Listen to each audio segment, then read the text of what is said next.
So, my bathtub has filled by then. Shut the thing off and maybe go on to fill the sink, fill any empty buckets that I have, like that trash can and my empty laundry detergent bucket.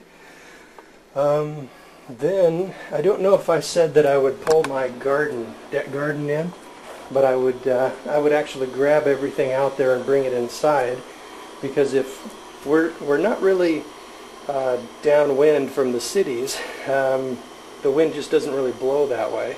So chances are the planters wouldn't get too much fallout, but it would be a wise thing to do to get them inside for a few weeks to at least a few weeks so that they wouldn't get contaminated. So what would I do then? People are running around panicking. Some people might knock on my door.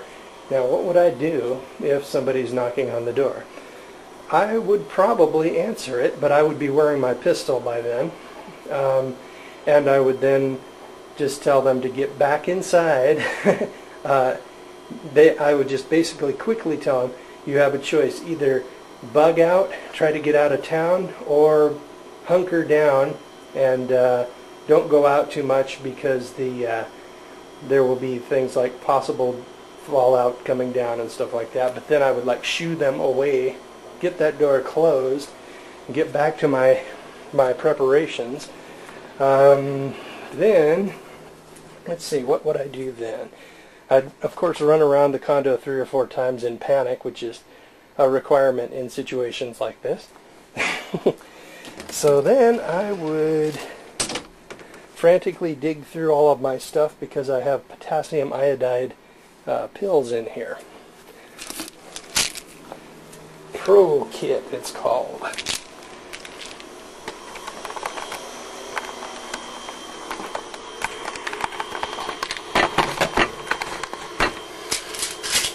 Whenever I'm in a nuclear war, I use Pro Kit potassium iodine tablets. That way, it will give your bloodstream an overabundance of iodine, which would keep the radioactive iodine, which comes out of fallout and everything, from coming into your bloodstream, either through breathing it or through it getting onto your food or whatever. And then basically you would be able to weather the fallout. When everybody else's hair is falling out, I would have limited my exposure by taping up the windows and doors and vacuuming up any fallout that happened to get inside. And I would, of course, I would read the directions and determine how much of this stuff I need to take. And then so basically I would probably not be as affected by the real toxic iodine isotopes. So what would I do then? Chances are my computer would be thrashed, because it's hooked to the grid, and of course the power would be out, so I would be back to my no more power outage simulation. But just to keep from going crazy, I've got my tablet PC down in there, as you can see, and it's an old Windows XP model, but it works just fine. And I've got hard drives up there that are in little trays, and I can just use my adapter and plug those puppies into my thing, and I've got audiobooks and text files and all my survival stuff, and what to do in this. I also got my documents backed up on a DVD in an encrypted RAR file. So, let's see. Yeah, I've got, of course I will have already donned one of those pistols. No, it's not, in that situation, it hasn't reached the point where I would actually pull out the M4 yet. Let's hope it never reached that situation. Now, right about then, of course my computer would be thrashed. But right about then, people who have working cars would be would actually be trying to get out of the city. Now, even if like 90% of the cars are like thrashed and not able to run, and only like 10% of them are running, all of those cars trying to leave the city with people just piled on, they wouldn't make it out. They would just be in traffic jams. I figured the best time to try to flee a city is like a couple of days after the event, and don't do it in a car. You'd have to have something with 2 wheels. Now, I have a motor scooter and a couple of extra gas cans, so if I needed to flee the city or the city area, I would probably be able to do it, and I could like worm my way around cars and stuff. And it would be kind of bizarre because I'd have my shotgun over my shoulder and I'd be riding a scooter. Sort of a combination of Pee Wee Herman and the Terminator. So if there were any police out at the time, they would like look at me and they probably wouldn't consider me a threat. They'd more like laugh. So, but if I didn't want to bug out, I've got food and water here for like probably several months. And I've got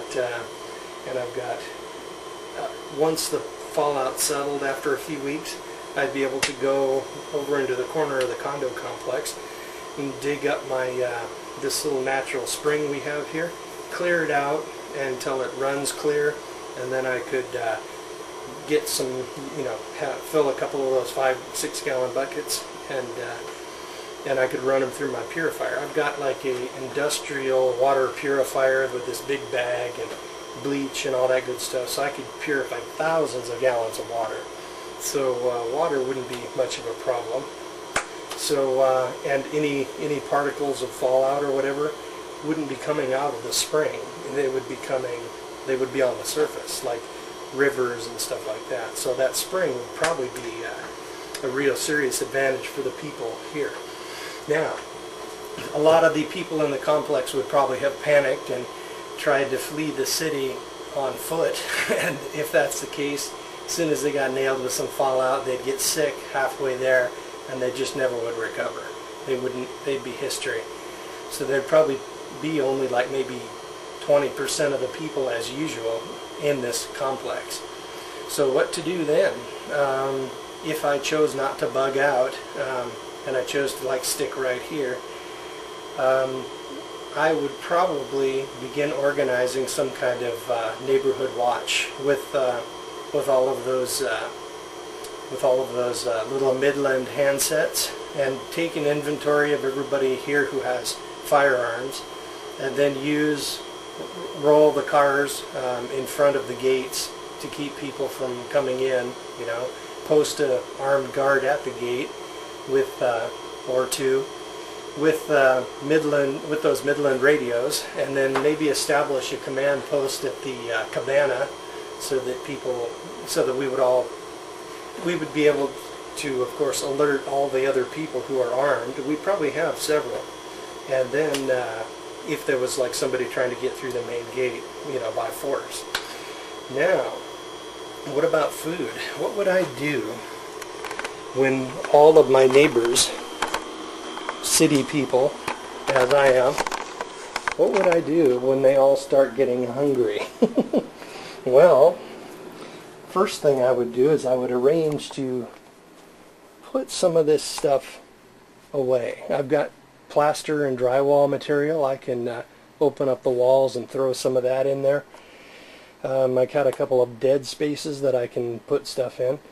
But I have a lot of things that I am willing to give or donate, at least to people who are contributing to the complex, like by being part of the neighborhood watch or something like that. This whole thing's full of white rice, so is this.